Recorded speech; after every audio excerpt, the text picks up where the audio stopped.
En su momento, tener un BlackBerry no solo era tener un celular, era tener poder y decirle al mundo, soy importante. Lo llevaban empresarios, celebridades, presidentes. Barack Obama literalmente tuvo que negociar con el servicio secreto para poder seguir usándolo cuando llegó a la Casa Blanca. Pero lo que muy pocos sabían es que esa misma compañía que había conquistado Wall Street, las universidades y hasta los pasillos del gobierno estadounidense, estaba a punto de destruirse a sí misma. Porque mientras el resto del mundo ya hablaba de pantallas táctiles, tiendas de aplicaciones y ecosistemas abiertos, ellos seguían aferrados a sus teclados físicos. En este video te voy a contar cómo una empresa canadiense pasó de ser la reina absoluta de la comunicación móvil a un caso de estudio sobre cómo el éxito malentendido puede ser el principio del fin.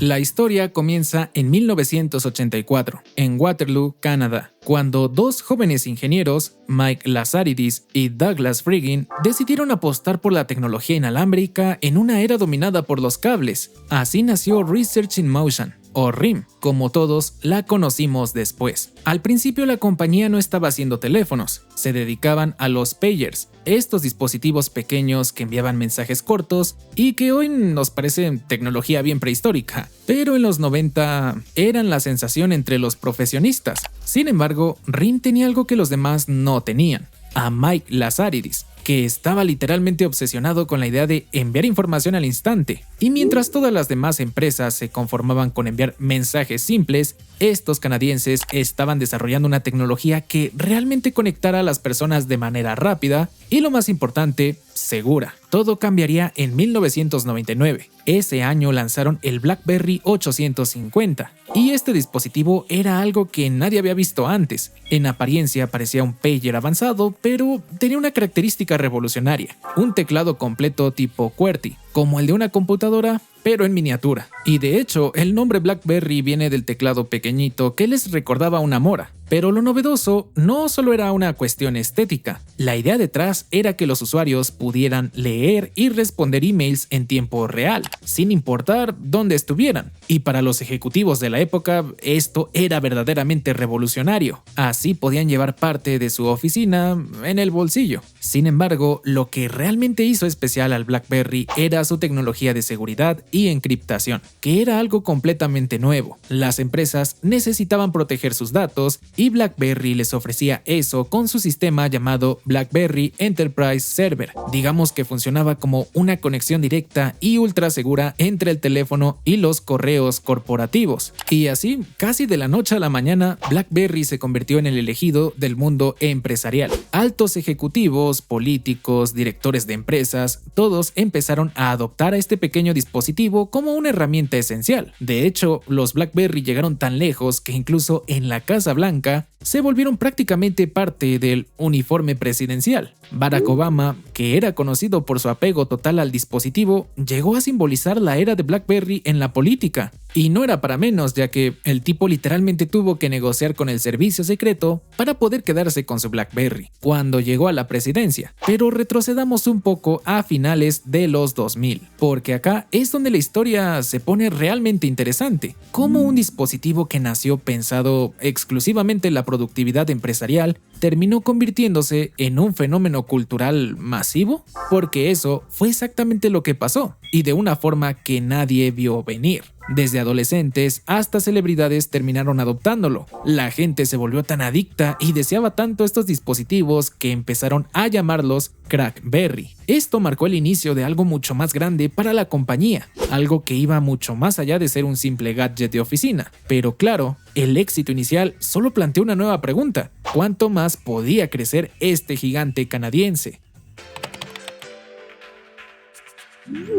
A mediados de los 2000, BlackBerry de repente empezó a crecer en las manos de personas que no tenían nada que ver con el mundo corporativo. Adolescentes, estudiantes universitarios, celebridades. No sé si lo recuerdes, pero literalmente todo el mundo quería uno. ¿Cómo diablos pasó esto? Bueno, la respuesta está en una combinación perfecta. 3 modelos clave que cambiaron todo el juego y una palabra mágica que revolucionó la comunicación: BBM o BBM. Pero vamos por partes, porque esta historia es fascinante. En 2006, BlackBerry lanzó el Pearl 8100, y este dispositivo era completamente diferente a todo lo que había hecho antes. A diferencia de sus antecesores, que parecían literalmente calculadoras, pero glorificadas, el Pearl tenía algo que resonó con un público totalmente nuevo. Un diseño más compacto, un sistema multimedia para fotos y música, y hasta una cámara que era algo muy novedoso. Ya sé que hoy no suena nada interesante, pero esta era una característica premium que no todos los celulares tenían. Luego, en 2007 llegó el Curve, y este modelo literalmente combinaba lo mejor de dos mundos: la practicidad de un teclado completo, mezclado con un diseño más casual y juvenil. Vamos, que ya no parecía un dispositivo de trabajo, parecía algo que querrías usar en tu tiempo libre. Y finalmente, en 2008 apareció el Bold 9000, que venía con acabados que gritaban lujo por todos lados. Tenía una parte trasera tipo cuero que transmitía elegancia y profesionalismo, pero sin perder esa esencia cool que había conquistado a los más jóvenes. BlackBerry se había convertido en un objeto de deseo, pero el verdadero diferenciador, lo que realmente hizo que estos teléfonos se convirtieran en un fenómeno cultural masivo, fue BBM o BlackBerry Messenger. Imagínate, antes de que existieran cosas como WhatsApp, Telegram o cualquier otra aplicación de mensajería turbia que conocemos hoy, BBM te permitía enviar mensajes de texto, fotos, notas de voz y hasta chatear en grupo. Todo sin preocuparte por los costos de SMS, que en esa época eran ridículamente caros. Lo único que necesitabas era conexión a internet. Y listo, podías comunicarte sin límites con cualquier otro usuario de BlackBerry. Y así llegamos a 2011, el año dorado de la compañía. Para ese momento habían alcanzado su punto máximo absoluto, con una impresionante cuota del 25% del mercado global de smartphones. Esto quiere decir que 1 de cada 4 smartphones vendidos en el mundo era un BlackBerry. Y además, esto representaba millones de usuarios en todo el planeta, desde adolescentes en, Latinoamérica hasta empresarios en Nueva York. BlackBerry era definitivamente el rey indiscutible de la comunicación móvil mezclada con la exclusividad. La compañía había trascendido completamente su propósito original y se había convertido en un emblema cultural, pero aunque todo parecía ir a la perfección, ya se asomaban las primeras grietas. En 2006, BlackBerry fue demandada por una empresa llamada NTP por usar tecnología de correo push sin licencia, y este juicio no era una broma. Fue tan grave que estuvo a punto de dejar fuera los servicios de todos los BlackBerry en Estados Unidos. Para evitar el desastre total, tuvieron que pagar más de $600 millones. Un golpe durísimo, y apenas era el principio de sus problemas, porque mientras BlackBerry seguía aferrado a sus teclados físicos y a su exclusividad, había otros jugadores en la cancha que estaban cambiando completamente las reglas del juego. Si bien parecía que BlackBerry podía continuar liderando el mercado por años, todo empezó a fallar rapidísimo. En 2007, Apple presentó el primer iPhone al mundo, y todos se quedaron boquiabiertos. Una pantalla completamente táctil, con un sistema operativo fluido y amigable. Parecía algo sacado de una película futurista y elegante. Y aquí es donde la mayoría de la gente piensa que empezó la caída de BlackBerry. Pero no es toda la verdad, porque aunque el iPhone revolucionó el mercado, lo que realmente llevó a BlackBerry al abismo fueron sus propias decisiones, y honestamente su terquedad monumental. Empecemos por lo más obvio, el teclado. Mientras Apple presentaba las pantallas táctiles al mundo, como si fueran una innovación nunca antes vista, Andy Rubin y los demás creadores de Android vieron rápidamente que esto sería el futuro. No se la pensaron dos veces en desechar su prototipo en el que habían estado trabajando, para adaptarse así a las pantallas e interfaces táctiles. Pero BlackBerry seguía firmemente abrazando a sus teclados físicos como si fueran lo último en innovación. Y mira, podemos llegar a entenderlo porque eran su sello de identidad. Pero en lugar de explorar cómo mejorar la experiencia táctil, se resistieron con todas sus fuerzas, apostando todo a que los usuarios siempre preferirían sentir las teclas bajo los dedos y usando interfaces con conceptos viejos de los 2000. Y para demostrarlo, en 2008 lanzaron el BlackBerry Storm, su primer intento de un teléfono con pantalla táctil. Y vaya que les salió mal.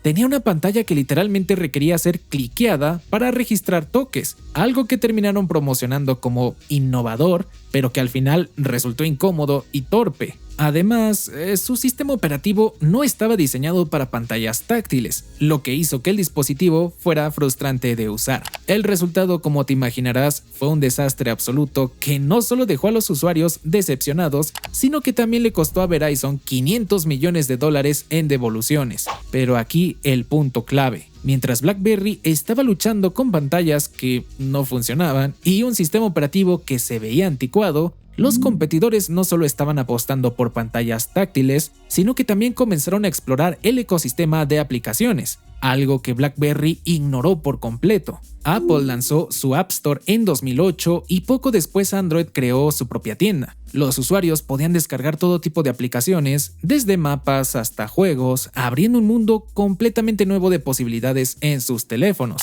En contraste, BlackBerry se quedó ahí parado en un sistema cerrado y limitado, viendo cómo los usuarios, especialmente los más jóvenes, se marchaban a otras plataformas, que además también tenían teléfonos más accesibles. Y entonces apareció un golpe durísimo: WhatsApp.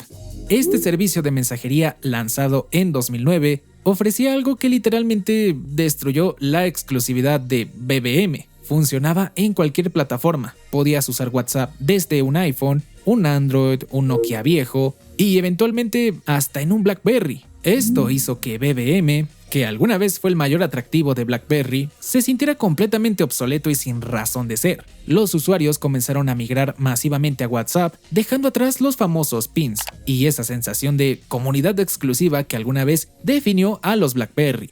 Cuando la compañía decidió lanzar una versión de BlackBerry Messenger multiplataforma, ya no importaba.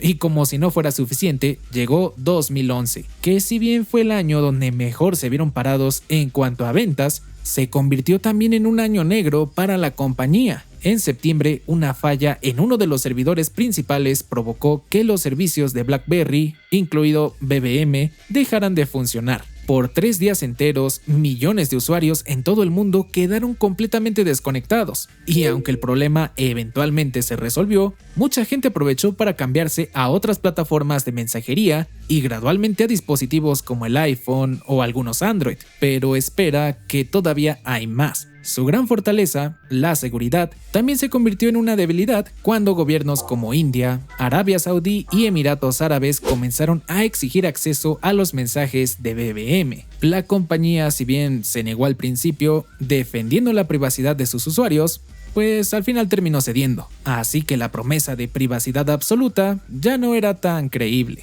Aún con todas estas señales, BlackBerry intentó recuperarse lanzando su nuevo sistema operativo, BlackBerry 10, en 2013. Este sistema, basado en la tecnología QNX, prometía ser igual de avanzado que iOS o Android, pero llegó demasiado tarde. Mira, para empezar, los usuarios existentes de BlackBerry no podían actualizar sus dispositivos, ya que si querían disfrutar del nuevo sistema, debían comprar un teléfono nuevo. Por si fuera poco, las tiendas de aplicaciones de Apple y Android ya estaban completamente dominando el mercado, mientras que BlackBerry apenas estaba intentando construir el suyo. Y no podemos dejar pasar un error monumental que fue el BlackBerry Playbook, su intento de entrar al mercado de tablets. El dispositivo no incluía ni siquiera una aplicación de correo electrónico al inicio, lo cual era absurdo considerando que este había sido su fuerte. Además, muchas funciones requerían emparejarlo con un teléfono BlackBerry. Las críticas fueron demoledoras y las ventas pésimas. El último celular diseñado y fabricado por ellos fue el BlackBerry Prip, lanzado a finales de 2015. Después de ese modelo, la compañía dejó de desarrollar hardware de forma interna y cedió esa función a socios chinos como TCL, los que hacían celulares bajo la marca Alcatel,